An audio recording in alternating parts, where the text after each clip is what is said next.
untuk pengembangan soft skillnya juga kan kurang. Jadi sekalian liburan. Udah 2 kali di 2 tahun berbeda daftar ISMA, kemudian gagal. Salju yang jelas. Salju. Bener dong. Ngomong-ngomong soal disiplin waktu nih, soal menghargai waktu sama etos kerjanya mereka. Yang mau diet, saya sudah membuktikan. Kalau kita lihat di jalan-jalan, motor itu bakal nyala. Ya udah dibiarin aja, nggak ada yang tiba-tiba naik terus bawa lari gitu, nggak ada. Coba kalau Bekasi, coba kalau udah Bekasi, udah dikunci, kunci ganda masih tambah gembok, hilang.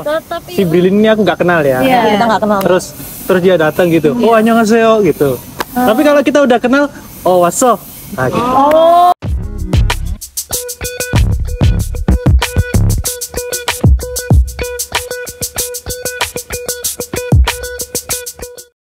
Selamat siang semuanya. Jadi hari ini kami ada di depan kampus D, di depan perpus kampus D. Dan hari ini kami mau ngobrolin sesuatu yang seru.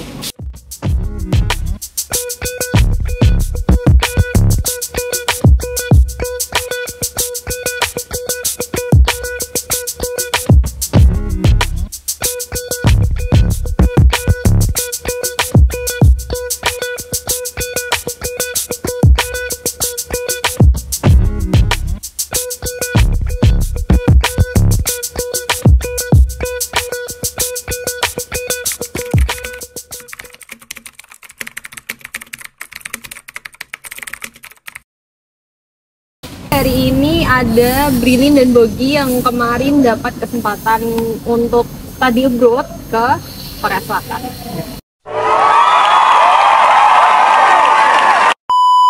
Nah, aku kepo nih, kalian masuk bisa ke Korea itu pakai jalur apa sih?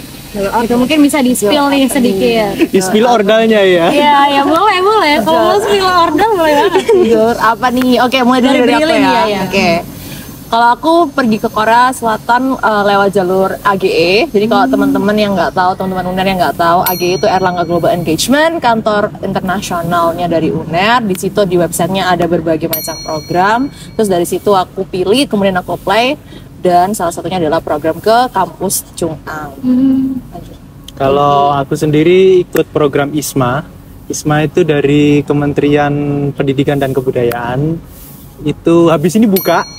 Yang mau daftar, jangan lupa lihat Instagramnya isma.id ya. Oke. Oh ya, aku mau tahu dong, itu kenapa kalian milih univnya, itu gimana sistemnya? Itu kalian milih sendiri atau emang kalian udah dari dulu nih kepengen di universitas itu atau kayak gimana? Oke, duluan. Kok saya dulu? Nah, Urut kan? Gantian. Oh gantian. Iya, bagi dulu. Sebenarnya cita-cita pengen study abroad itu udah lama, ya kan. Dari SD. Apa? Dari SD. Atau dari TK? Iya, dari TK udah pengen nih. Enggak lah, ya lulus SMA itu sebenarnya saya nggak mau masuk di UNER, maunya di luar. Cuman kok kelihatannya wajahnya nggak pas untuk ke situ, jadi ya udahlah akhirnya dikasih nasibnya. Baru semester ini, baru semester 7 dan ya syukurlah waktu itu. Terus untuk pilihan kampusnya ya, Hanyang itu karena memang pilihannya ada 2 waktu itu, Korea University sama Hanyang. Dan yang Korea memang cuma 2 itu. Terus ya sekalian liburan, ya akhirnya ya pilih aja dia. Oke, berarti sebenarnya ISMA tuh cuma kedok ya? Sebenarnya cuma pengennya liburan ya? Bener. Jadi karena kita disibukkan dengan banyak rutinitas kan, kita pengen sesuatu hal yang baru nih, apa gitu. Kuliah di UNER gitu. Dan apa kalau kita rutinitas saja kan ya kita tahu lah. Mungkin pengalamannya ya cuma di situ-situ aja, dan untuk pengembangan soft skillnya juga kan kurang bisa memuaskan lah kan gitu. Jadi sekalian liburan. Dapat ilmu juga. Sambil menyelam minum air ya. Iya. Kalau Brilin gimana nih? Iya, jadi mungkin hampir sama kayak Bogi, cuman beda jalur aja ya. Jadi udah 2 kali di 2 tahun berbeda daftar ISMA, kemudian gagal di tahap terakhir. Kemudian pas saat itu ISMA co-funding belum buka. masih ada isu-isu aja, terus kebetulan ngeliat di website AGE, ya di website AGE itu ada berbagai pilihan, terus kemudian yang paling srek mana nih dilihat, terus ya iseng-iseng daftar di Chung-Ang tuh di kota Seoul, jadi pas banget di ibu kota yang pingin banget kesana gitu kan, yang pingin kesana di kota Seoul, dan akhirnya ya udah akhirnya keterima di Chung-Ang, jadi akhirnya perginya lewat program AGE dari kampus gitu. Waktu ambil exchange itu kalian ambil matkul apa aja? Oke, dari aku ambil 4 matkul. Jadi yang pertama matkul bahasa Korea, yang kedua kontemporer kebudayaan Korea, yang ketiga internasional logistik, dan yang keempat baru matkul politik di era reglobalisasi. Jadi politiknya cuma ada satu Ya, aja. jadi politiknya cuma Kan ada kan satu memang aja. buat liburan. Oh iya buat buat liburan juga berarti ya? Lagi buat liburan ya. Sama kayak Bogi tadi ya. Semuanya cuma kedok. Iyalah. Kan MBKM kan juga kita cari refreshing ke tempat lain gitu. Oke. Biar Kalau- bosan kuliah di sini ya di Unair. Bener. Panas kan, di dunia panas. Kalian kan waktu di Korea sempat winter juga kan? Sempet. Nah, berarti Winter juga. merasakan salju nih. Sedangkan kalau kita tinggal di Unair doang nih nggak mungkin nih. Meleleh kepanasan. Nggak mungkin ngerasain salju. Kalau Gi sendiri nih ambil matkul apa aja? Ya berhubung karena liburan akhirnya ngambilnya juga di luar politik. Yang satu international relation, terus sisanya ekonomi, sama ada tambahan waktu itu karena ada SNU buka studi terbuka waktu itu, akhirnya ya udahlah coba iseng ngambil fisika. Berarti kalian benar-benar ini ya keluar dari politik banget lah ya. Keluar banget. Aduh. Nah ini aku mau nanya deh, menurut kalian pengalaman yang paling berkesan gitu ketika kalian dapat kesempatan belajar di Korea itu apa sih gitu? Mungkin kalian bisa sebutin 3 hal yang bikin kalian kayak wah ini aku nggak akan lupain banget sih seumur hidupku gitu. Dan nggak ada di Indonesia. Iya, dan gitu. kayak nggak mungkin kalau gue tinggal di Indonesia nggak mungkin ini kejadian gitu. Itu gimana? Mungkin bisa dari Bogi dulu deh. Nih. Salju yang jelas. Oke, salju. Bener dong. Iya, Bener. ada. Nggak mungkin ada salju di sini kan. Terus Terus satu, tepat waktu. Kelihatannya itu perlu Indonesia 100 tahun, 200 tahun lagi baru bisa kelihatannya. Berarti ini ya terkait disiplin waktu tuh jauh beda banget ya Indonesia sama Jauh. di Korea. Oke. Jauh. Ngomong-ngomong soal disiplin waktu nih, soal menghargai waktu sama etos kerjanya mereka. Jadi satu waktu gini pernah lampu di kamar mandi sama di kamarku tuh putus. Jadi 2 kejadian yang berbeda. Putus nih. Terus kita kalau putus gitu kita nggak bisa langsung ngomong, tapi kita apply lewat website di dorm di asrama. Kita bilang ya apply kan. Kita apply kamar segini atas nama ini yang mengajukan repair, perbaikan, terus kemudian keluhannya apa. Terus tiba-tiba nggak sampai sejam mereka datang ke kamar, mereka betulin nggak sampai 5 menit langsung udah selesai gitu. Jadi benar-benar semenghargai waktu itu. Jadi nggak perlu ditunggu misalnya 1-2 hari ke depan, tapi hari itu juga mereka langsung sempatkan gitu. Karena mereka tahu bahwa seberapa pentingnya orang butuh lampu oke, kan iya, betul, untuk efisiensi produktivitas orang sehari-hari kegiatan. Jadi benar-benar tepat waktu tuh berhubungan dengan menghargai waktu dan juga akhirnya berhubungan sama etos kerja orang Korea gitu, dimana akhirnya ketika dari tepat waktu itu kita tarik kemudian kesimpulan bahwa mereka tuh nggak mau ujung-ujungnya itu saling menghargai waktu orang gitu. Jadi bukan hanya ketika misalnya kita berikan waktu, kita janjian kemudian atau kita bilang kelasnya jam segini, kerjain tugas jam segini, kita semua sudah sepakat untuk janjinya jam 7, ya udah berarti jam 7 malam kita janjian untuk ketemu di Zoom, ketemu di real life untuk meeting misalnya kerjain tugas dan sebagainya. Itu kita harus datang karena kita udah janjian, kita setuju in the first place. Terus kemudian yang kedua, kita datang tepat waktu adalah kita menghargai diri sendiri dan juga menghargai kesepakatan yang telah dibuat dan juga kita menghargai waktu orang lain. Karena setelah itu misalnya orang udah ancang-ancang nih, oh ya kita kerja tugas 1 jam selesai ya, oke selesai. Berarti kemudian aku nanti habis itu nanti aku bisa selipkan kegiatanku yang lain. Jadi ketika kita datang tepat waktu, kita juga menghargai waktu orang lain juga, karena kita nggak bisa dipungkiri setiap orang tuh sibuk banget di sana. Bahkan ketika aku tanya teman-temanku, mereka masih ada yang part time gitu loh, ada yang kerja, ada yang part time ngajar, part time di cafe, part time di convenience stores. Jadi bahkan juga ada yang masih les gitu. Jadi udah jadwal kuliahnya padat, mereka masih ambil les di sampingan untuk belajar skill-skill baru. Jadi di situ kayak oh ya berarti orang tuh punya kehidupan tuh sangat-sangat padat sekali. Jadi orang cukup menghargai waktu di situ. Gitu sih. mungkin salah satu mereka bisa maju tuh itu ya faktor Iya. dari menghargai waktu itu. Menghargai Ya. waktu sih. Betul. Itu yang pertama. Oke, terus lanjut lagi nih Bogi, itu kan tadi yang kedua. Terus yang ketiga, Polusi. polusi. Kenapa emang? Ya di sini karena kan macet ya, jadi Banyak kendaraan kendaraannya pribadi kan gitu ya. banyak. Ya kan. Dan kita di sana juga lebih ke kendaraan umum juga. Jadi kalau seumpama kayak di Hanyang itu ada stasiun khusus memang. Nama stasiunnya ya Hanyang University. Oke. Tepat di tengahnya Hanyang University stasiunnya itu tadi. Jadi kita mau kemana-mana juga enak juga. Gampang dan ya, gampang dan mungkin juga harganya juga lebih murah. Dan satu lagi buat teman-teman yang mau diet, saya sudah membuktikan menurunkan. Nggak kayak gini. Aku waktu berangkat tuh kalau nggak salah terakhir itu 85 kilo. Wow. Sekarang berapa? 85 kilo. Sekarang terakhir waktu itu 67. Hampir 20 kilo lah ya turunnya. Ayo guys, yang mau diet boleh banget Kalian ini. ke Korea. Tanpa menahan makan, tanpa harus ngatur makanan apa-apa. Karena jalan Karena ya. jalan. Per hari Iya. berapa step? Berarti berapa Kalau step Iya, ya? kayak rata-rata dari HP aplikasi stepsnya. gitu. Ya 10.000 mungkin ya. mungkin ya 10-20 gitu. Gila sih itu. Iya. Ngomong-ngomong soal steps dan juga turun berat badan ini, mereka memang di sana ini sih seneng banget jalan. Bukan senang karena ini ya, karena memang fasilitasnya mendukung dan mau nggak mau harus jalan gitu ya.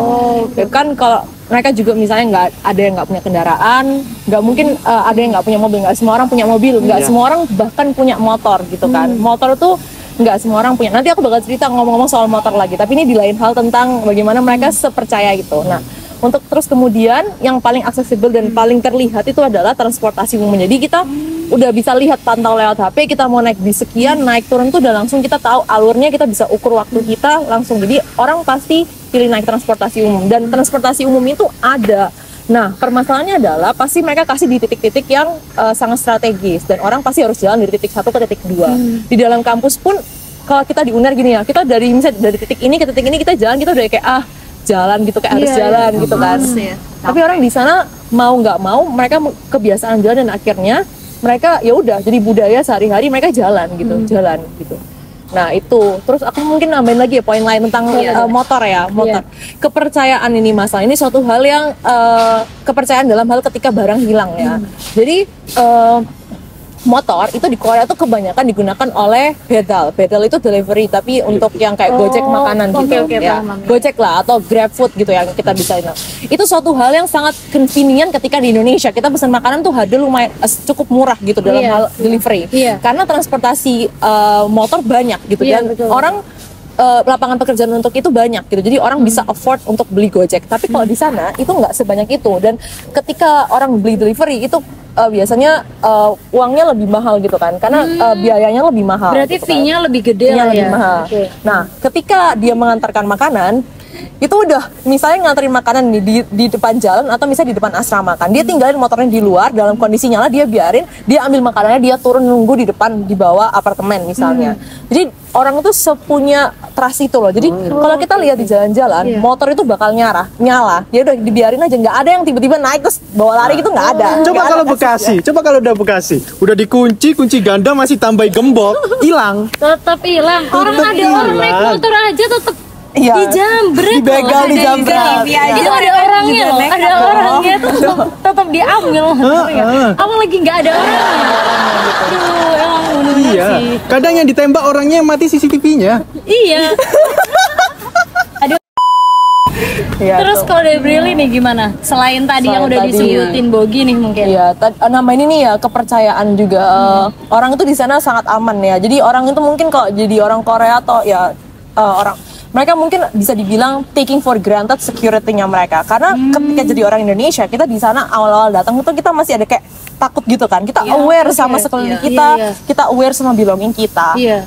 Ketika di sana orang-orang tuh bener nggak aware sama barang-barang. Jadi ketika dia taruh, dia pegang atau apa dia di jalan, tidak akan pernah kasus tiba-tiba dijamret orang itu nggak ada. Karena baru-baru ini temanku ada, dia baru mau naik Gojek, dia baru mau pasang earphone, HP-nya udah dijamret sama orang. Jadi langsung dibawa lari gitu. Jadi itu suatu hal yang kita mesti belajar di Indonesia untuk masalah hal security keamanan. Butuh sangat banyak effort untuk belajar merubah gitu kan.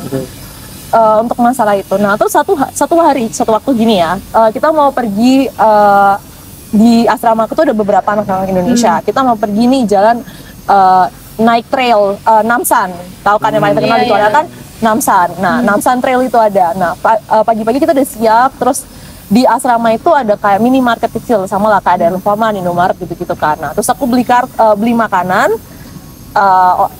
kimbap gitu, terus habis itu Kimbap, bagi yang nggak tahu, kimbap itu kayak onigiri ya. Iya, onigiri versi Korea tuh namanya kimbap. Ya, kimbap. Kimbap itu bentuknya kayak tabung gitu, tapi kalau yang segini gitu namanya samgak kimbap. Bentuknya 3 gitu. Ya, tapi orang bisa bilang kimbap aja udah nggak apa-apa deh. Gitu. Nah, terus udah beli, terus dari kampus ke stasiun itu butuh waktu 10 menit lah. Kita jalan kaki turun ke bawah gitu, karena di Korea tipografi ya, apa ya? Topografinya itu naik turun kayak bener-bener ya gitulah, naik turun lembah gitu. Jadi dari atas asrama turun gitu kan ke bawah, udah sampai dekat stasiun, tiba-tiba baru sadar, karena aku kan orangnya kayak tiba-tiba heboh gitu ngecek barang-barang, panik ya. Ada yang hilang ternyata, kartu Genius. Ini agak nyebut merek ya. Nggak apa-apa. Itu kartu kredit. Kartu kredit ya. Terus habis itu panik kan, udah nggak ada kan, panik. Terus aku udah yang kayak, aduh di mana ini kartuku gitu kan. Masalahnya kartu kredit di sana nggak pakai pin, tinggal colok tarik uang. Oh gitu ya. Ya kayak gitu kan. Nah terus di mana gini kan. Terus aku bilang, kayaknya jatuh deh. Aku udah yang kayak heboh kan. Aku udah, aduh jatuh di mana gitu kan. Terus aku bilang, enggak, kayaknya bukan jatuh, kayaknya ketinggalan di minimarket tadi ketika beli di asrama tadi, di dorm tadi sebelum kita berangkat. Habis itu temanku bilang, enggak, ada temanku yang lain setelah aku beli, dia beli kan. Terus dia bilang, kayaknya enggak ada deh, Bril, aku udah lihat di kasir. Terus aku kayak, enggak, aku masih percaya ada di kasir itu, karena aku ingat aku bayar. Jadi aku bilang sama teman-teman, kalian ke stasiun dulu, aku naik lagi ke atas, ke asrama nyari kartu. Jadi aku sambil di jalan tuh aku ngeliatin di lantai itu ada nggak ya jatuh kartu gitu kan. Udah nggak ada kan, udah ini pasti masih ada di minimarketnya. Sampai di minimarket masih beneran ada di mesin pembayarannya. Bener-bener masih ada. Nah karena mesin pembayarannya itu ada 3 cara bayarnya. Ada yang tinggal di tap, ada yang dimasukin lewat bawahnya, ada yang bisa digesek lewat samping. Nah aku pilih metode tinggal taruh kartunya. Jadi ketika bayar aku bawa kimbapnya, tapi kemudian aku nggak ambil kartunya. Kelupaan. Udah hilang loh ya. Itu kan ada kayak jangka waktu 10 menitan gitu. Lebih kayak lebih. Oh, sama di Indonesia udah raib 5 menit enggak. Oh, enggak langsung buat belanja. Langsung raib itu. Udah langsung nah, dan ya, kartunya ada tapi saldonya yang hilang. Iya benar. Iya itu benar-benar sangat fascinating karena sebagai orang Indonesia pada saat karena aku kembali lagi nyariin kartu bukan itu aku udah langsung pantau di aplikasinya. Sewaktu-waktu tiba-tiba saldonya berkurang, aku mau langsung putuskan kartunya kan. Ya kayak diputuskan biar nggak ada yang pakai lagi, diblokir ya. Dan ternyata sampai sana ada kartuku masih ada di mesin pembayaran. Terus aku ngecek kasir itu di bagian sebelah kanan masih ada kartu orang lain lagi. Jadi ada yang ketinggalan kartu lagi dan nggak ada yang ngambil. Jadi emang ini ya sangat aman banget lah secara sekuritasnya mereka tuh. Keren juga sih. Kita yang tinggal di Indonesia nggak relate ya. Nggak bisa relate kayak gitu sih. Udah raib sih. Udah raib pasti. Bener. Pasti raib, pasti. Tapi ini trivia dulu nih. Mungkin aku mau nanya. Oh sama satu lagi. Apa? Aku kan pecinta kucing nih. Aku kebetulan punya kucing. Aku kebetulan di rumah punya kucing. Terus waktu di Korea itu saya stres karena nggak ada anabul yang bisa dipegang tuh. Oh ya? Kenapa? Berarti nggak ada stray cats gitu nggak? Nggak ada. Mungkin karena musim dingin ya, dan banyak kasus kadang kucing itu mati kedinginan juga kalau waktu musim dingin itu kalau di luar negeri. Jadi mungkin populasinya akhirnya turun. Kalau di sini kan enak banget mereka. Iya sih. Apalagi kita kasih makan juga. Iya, kayak contohnya nih misalnya kita kan sekarang lagi ada di kampus UNER ini tuh banyak banget kucing-kucing kan guys. Jadi kayak kucing-kucing bersembunyi mereka. Iya. Kucing-kucing kampung, kucing-kucing liar itu banyak banget. Gak convenience-nya cuma itu sih, gak ada kucingnya. Gak ada kucingnya. Iya sih. Ini aku mau bahas ini sih kayak trivia aja kan. Kalian kalau misalkan kalian keseharian gitu ya, kayak misalnya tadi Brilnya ada agenda kaget panik gitu, itu kalian ngomongnya tetap kayak pakai bahasa Korea atau bahasa Indonesia atau gimana kayak kalau di Korea tuh kagetnya tuh gimana sih? Kagetnya enggak sih kalau kaget bahasa Korea kayak aigo kamchagia gitu kan. Enggak, tapi kita enggak kayak gitu ya. Kalau aigo itu tadi biasanya ajuma-ajuma sih. Berarti kayak kagetnya kayak cuma kayak gitu doang. Ya, kita kagetnya tetap pakai bahasa Indonesia ya. Mother tongue bahasa berarti, ibu. Berarti enggak nggak pakai Korea kan biasanya ada tuh yang kayak langsung gitu. Umu. Kayak gitu sih. Oh iya, setahu kan kalau di Korea itu mereka masih susah menerima foreigner gitu kan bahasanya. Terus seru. Iya. Iya. Bener. Terus kalian gitu Brilin kan belum advance gitu Iya. ya bahasa Koreanya. Terus selama di Korea gitu pakai apa bahasa Inggris kah atau Kita pakai bahasa Papago. Oh, Kita pakai Papago. Iya. iya kayak AI gitu. Kayak Papago. apps Google Translate Iya. gitu. Jadi Korea Selatan punya beberapa aplikasi sendiri. Untuk aplikasi map itu dia Google Map kurang terlalu akurat, jadi orang-orang lebih substitusi Naver. pakai Naver Map atau kalau orang Korea sendiri lebih convenient pakai Kakao Kakao. Map kayak gitu. Nah untuk map, kemudian ada aplikasi lagi untuk translate itu pakai Papago instead of menggunakan Google Translate. Translate. Karena Google Translate itu Kadang ngaco. kurang akurat. Nah, ini bukan promosi aplikasi, tapi Papago itu paling sering digunakan di Korea karena dia ada honorificnya. Jadi ada tombol di mana kita bisa langsung tekan, nanti langsung bahasanya berubah jadi honorific. Karena Korea sangat menjunjung tinggi honorific ya, Chondemal. Iya. Ya, Chondemal honorific. Jadi Boleh tuh dijelasin apa itu honorific? ya, honorific. Honorific itu adalah bahasa yang digunakan untuk kita ngomong sama stranger, orang yang kita nggak kenal, orang yang kita baru ketemu, orang yang lebih tua, profesor, guru, dan sebagainya. Jadi kita pakai honorific atau bahasa formal. Itu artinya bahasa Korea adalah jondaemal. Tapi kalau misalnya bahasa informal, artinya banmal, itu ketika kita ngomong sama sesama teman yang sudah akrab, atau kita kemudian kita baru ketemu, tapi kita tahu bahwa kita seumuran, terus kita akhirnya berdua setuju nih, ayo kita agree nih, kita ngomong banmal nih, kita turunin dari honorific, dari formal kita turunin ke informal. Jadi kesepakatan bersama. Tapi di luar dari itu orang pasti pakai jondaemal alias honorific karena saling menghargai, nggak mau salah. Takutnya tiba-tiba yang sana lebih tua atau yang sana merasa kok mereka tuh di sana ada ini nunci, sense. Jadi nunci ya. Tahu nggak kalau misalnya kita nih baru ketemu? Tahu nggak kalau misalnya kita ini nggak terlalu dekat? Ya. Jadi kalau misalnya tahu kita baru pertama kali ketemu nggak dekat, kita harus pakai jondaemal alias bahasa formal.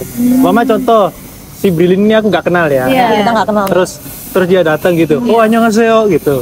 Tapi kalau kita udah kenal, oh what's up? Nah, gitu. Berarti kayak kalau ya banmal tuh kayak lebih singkat-singkat gitu ya, nggak terlalu panjang. Oh, I see.